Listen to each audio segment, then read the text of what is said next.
This season of The Ones Who Succeed is brought to you by Skillshare.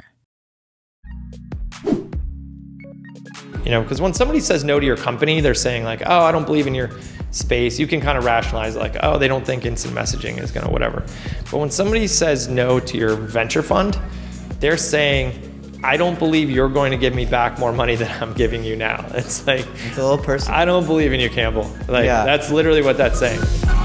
Hi, my name is Campbell Barron, and I'm a 15-year-old entrepreneur and content creator. And you are watching my video podcast, where each week I meet with inspiring entrepreneurs and talk to them about their journey to success. Hear their stories, experiences, and firsthand what it took to succeed in their field. Why am I doing this? Because I want to learn from the ones who succeed. And you can too.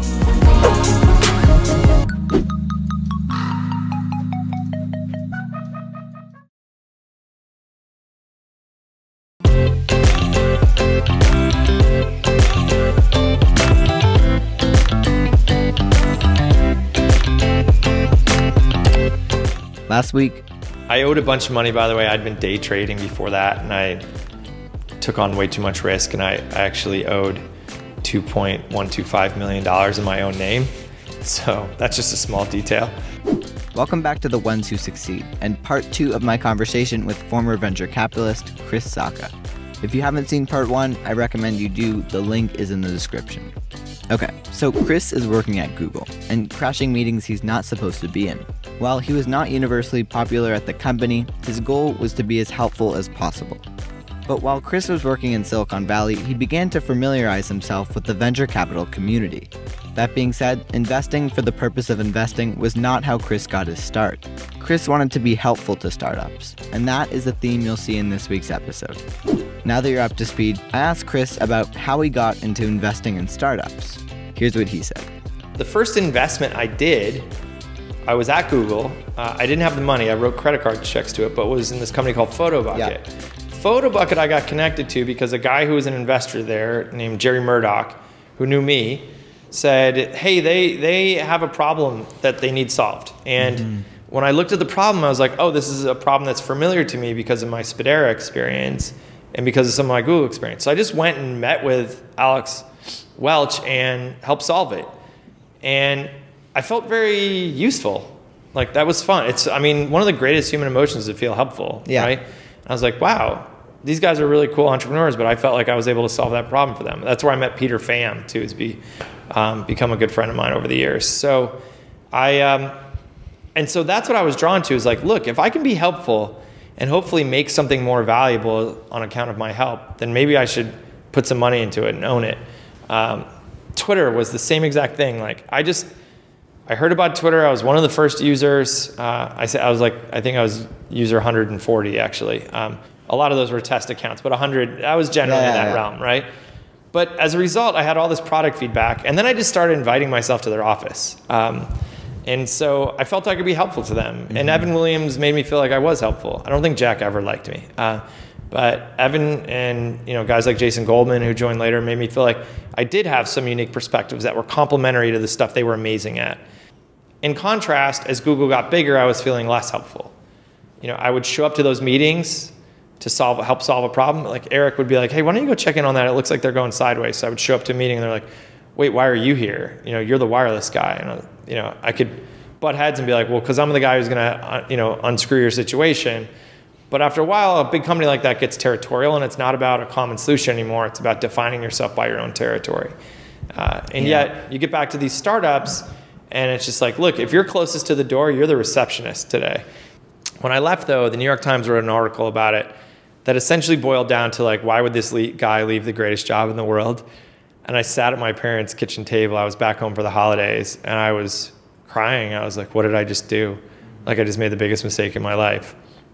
Fast forward to now, it turned out it wasn't the biggest mistake in my life. It was exactly the right thing to do. So PhotoBucket later sold, and Chris got a healthy ROI. This is why I was curious to ask Chris what his objective was leaving Google. What was his plan for the future? It sounds funny, and I wish I could tell you, like, oh, I knew I was going to start a venture firm and it was going to be the most successful one ever. I didn't. I just knew I wanted to be back to helping companies again. I knew I felt so alive walking into the door at 164 South Park, where Twitter was headquartered, and just helping them again. I just loved it. And I have to say this, like, most of the moves I've made, I did not have a fully fleshed out plan. There's never any master plan for me. To go back to leaving Google, I just knew where my heart was. I was trying to make a living doing angel investing. It's tough. I was consulting to a hedge fund that was working on, this guy Phil Falcone at Harbinger Capital was working on Spectrum plays, and he was a fan of mine, so he brought me in, and I was on a retainer there in New York. But it was an old buddy and mentor of mine named Hans Swildens, who runs Industry Ventures, who called me into his office and said, how's it going? And I said, well, it's frustrating because I don't have a lot of money. I can only write $25,000 checks to these companies, and I need that $25,000 back. So when they want to raise a round, I can't say, here's your seed round, let's get back to work. I put in 25, and then I spend all my time calling and trying to raise the money from everybody else. And so instead of working on product and strategy, I'm like an investment banker. I was like, this is killing me. And he said, well, what if we help set you up with a fund? I was like, I don't know how to manage anybody else's money. He's like, no. Like, the easy part is managing the money. He's like, you can use our back office, our accountants, our tax preparers. It's like, the hard part is picking good companies, and you're really good at picking good companies and making them more valuable. So I left there, chewed on it, and was like, okay, I actually think this could be a good lever for me. And I didn't even think about it as a way to make a bunch of money. In fact, my first fund was really small, and the fees on it barely paid for rent or anything. Instead, I saw it as a way that I could take the help I was already delivering these companies, and I could now say to them, I love what you're doing. I can anchor your seed round. And that was beautiful. That just felt like I could be more helpful as a result. So I started that first fund. And that first fund was crazy, by the way, because in retrospect, it looks like a good investment. But back then, I sent an email to every rich person I had ever met. And I was blown away by who decided to invest. And it wasn't who I expected. There were a lot of people who chipped money in that I didn't even particularly know that well. And then there were people who I adored who said no. And that was heartbreaking. Because when somebody says no to your company, they're saying like, oh, I don't believe in your space. You can kind of rationalize it like, oh, they don't think instant messaging is going to whatever. But when somebody says no to your venture fund, they're saying, I don't believe you're going to give me back more money than I'm giving you now. It's like, it's a little personal. I don't believe in you, Campbell. Like, that's literally what that's saying. I took that. It's hard. That was one of the hardest things, like that to your psyche. But I got that fund raised. I put it to work. It's gone on to be the most successful venture fund ever. I'm really proud of it, and I'm super grateful to the people who backed me then. So after PhotoBucket, one of the best investments Chris made was in a company just starting out called Twitter. Chris was an early adopter of the company and fell in love with the platform and the concept. He soon invested all the money he had into it and eventually accumulated a healthy percentage in the company. I spent a couple years trying to convince people that Twitter was going to be a big thing, and they were very dismissive of it. And I was just like, you know what? Like, screw you guys, just give me your stock at this point then. I'm kind of sick of wasting the energy trying to convince everybody. It was just obvious to me. There's some things that are just, some founders and some products that just become obvious. Like Uber to us, because Crystal, my wife, co-led that investment with me, was just obvious to us. And so we plowed in. We wrote such a big check from Fund 1 that some of my investors were like, that's an irresponsible allocation. And I was like, be angry at me, but I just know where it's going. And so, by the way, Instagram was not obvious to me. I don't want to take credit for that one. Like, I actually was like, I already made money with PhotoBucket. How big can photos be? Well, that was my, we all know how big photos can be now. Coming up, I continue my conversation, but first, a quick message from our sponsor. This season of The Ones Who Succeed is brought to you by Skillshare. Skillshare is an online learning community with over 20,000 classes in business, marketing, technology, design, and more. You can take classes in social media marketing, video editing, entrepreneurship, you name it, they've got it. So whether you're trying to deepen your professional skill set, start a side hustle, or just explore a new passion, Skillshare is there to keep you learning and thriving. So join the millions of students already learning on Skillshare today, because Skillshare is offering the first 250 people who click the link in the description 2 months of unlimited access to over 20,000 classes, all for free. To sign up, go to Skillshare.com/succeed. Again, that's Skillshare.com/succeed to start your first 2 months now. That link is also right here on the top right corner of this video, and a special thanks to Skillshare for sponsoring the season.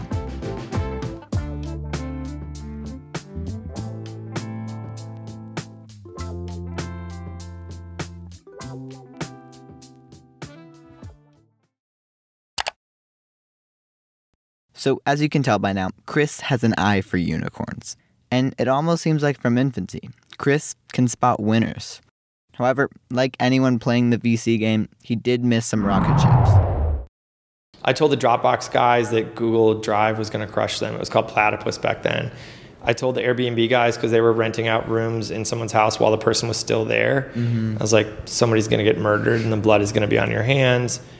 I told the Snapchat guys right here in Venice. They came up to me after a talk I gave, and they're like, we really admire how you work. We really admire your values and your work-life balance. And we've asked other entrepreneurs about what it's like to work with you, and they all speak really highly of you. And so we'd love to have you. And this was Snapchat seed round.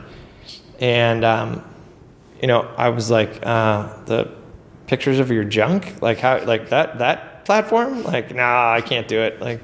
And so, I got to say, I probably still don't regret that one, but it did cost me a lot of money. There's definitely been some misses along the way that are heartbreaking. I think you have to wear those on your sleeve. If you try and hide those, you're a chump. There's a good chance many of you know who Chris is because of his involvement in Shark Tank.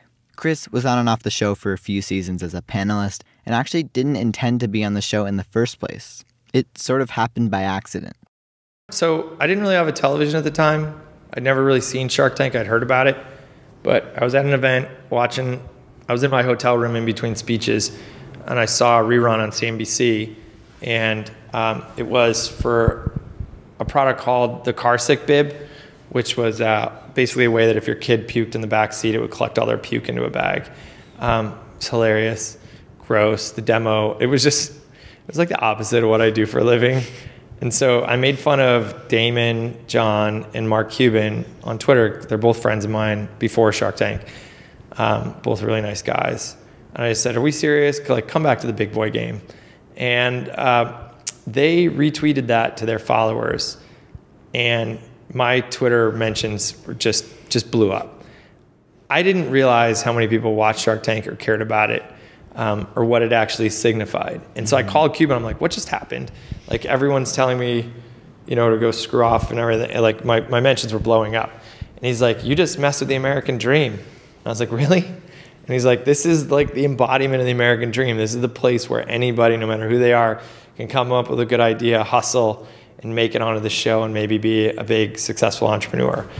And I didn't think any more about it until like month later. I was here in LA at a Halloween party. I just went to shake hands with one of the other dads, and he turned out to be the showrunner of Shark Tank. And he's like, would you ever do it? And I was like, no, it's not really what I do. He's like, well, what would you do to improve the show? And I was like, blah, blah, blah, blah, blah. And he pretended like those were all good ideas. And he's like, well, why don't you come in and tell the other executives those ideas? And I was like, yeah, sure.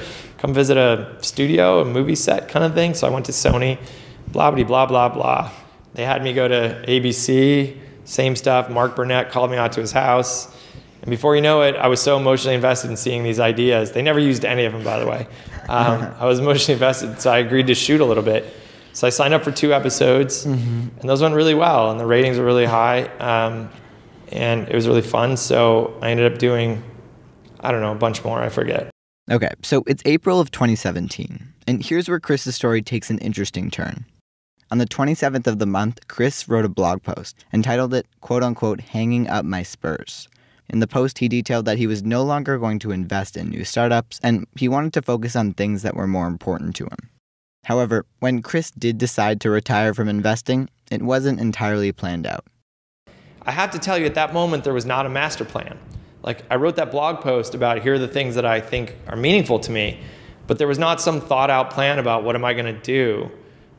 It was mostly like, politics matter so much right now in the wake of that election. I haven't really announced all the climate work we do. We kind of do a bunch of climate work very quietly right now. But at the same time, you know, like the business stuff on Shark Tank, I loved Shark Tank. That was super fun. But when you do a deal on Shark Tank, you now owe like 8 to 10 years of work to that company. And I just wasn't able to make that commitment anymore. You know, I really needed to move and shift in another direction with my time and my passion and my effort. I couldn't get excited about most startup pitches anymore. I do get excited about climate ones and sustainability ones. And so I do kind of trickle some investments quietly into some of those areas. And I do a lot of nonprofit investments still, as well as political stuff.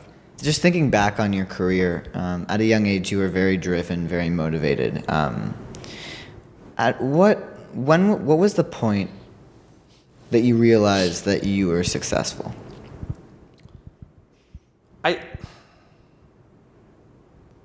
I'm not going to say I haven't realized that now, but I still don't give myself a lot of credit for it. Like I still work way too hard, and work like it's all going to go away tomorrow, because it did. It went away, you know, tomorrow for me. And so, you know, but successful for me wasn't around the money. It was when I felt, you know, I had a bunch of relationships that weren't healthy along the way, like romantic relationships. That just weren't good. And there were times when I'm like, I don't even know if I'm going to have kids or what kind of father I'm going to be. You know, there were times when I was more and less in touch with my parents and my brother and the rest of my family. And there were times when I think I wasn't doing enough to give back. And so I think starting a couple years ago when I realized that I had this great relationship with somebody I respected so much who loved me back, and was proud of that relationship, when I was proud of who my kids were becoming, who they were, and who I was. You can't really make who your kids are, but you can kind of polish the edges and help give them opportunities that might help them evolve. When I was proud of my career and the impact I'd had, when I could get on stages and be proud of, you know, just open Q&A and be proud of how my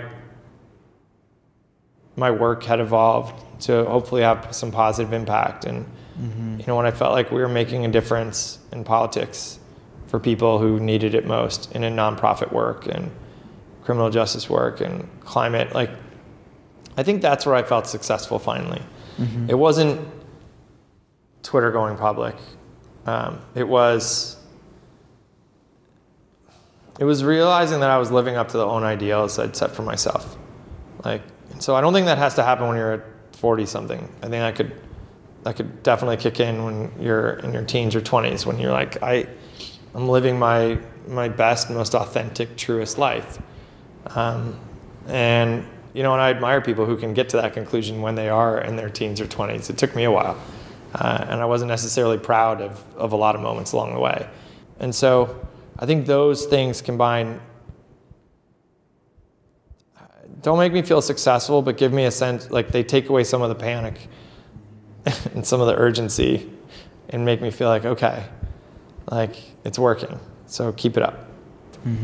Awesome. Well, Chris, it's been a pleasure. I just got to say, this is a great conversation. So much. Thank you for such thoughtful questions. It feels a little bit like a therapy session, but keep it up. It's just great. I think there's a lot of podcasts out there, but you did your homework, and I think you asked really thoughtful, introspective questions. And so as a result, you know, you're going to keep getting interesting content, and it'll just feed on itself. So I really appreciate that. Yeah, right on for taking the initiative, man. Thank you. You know, I don't bump into many 15-year-olds, but I will say one of them was Patrick Collison, so maybe you're on your way.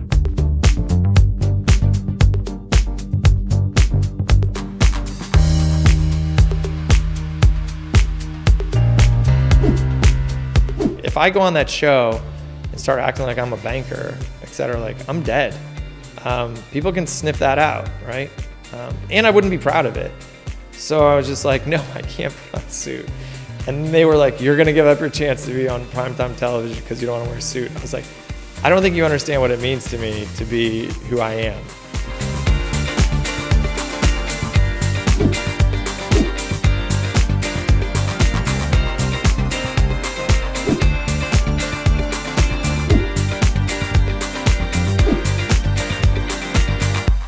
maybe I could be anybody. Maybe anybody, you could slot in anybody and they would have done a good job. Like, you don't end up knowing, is it you or is it just the rocket ship you're on? Yeah.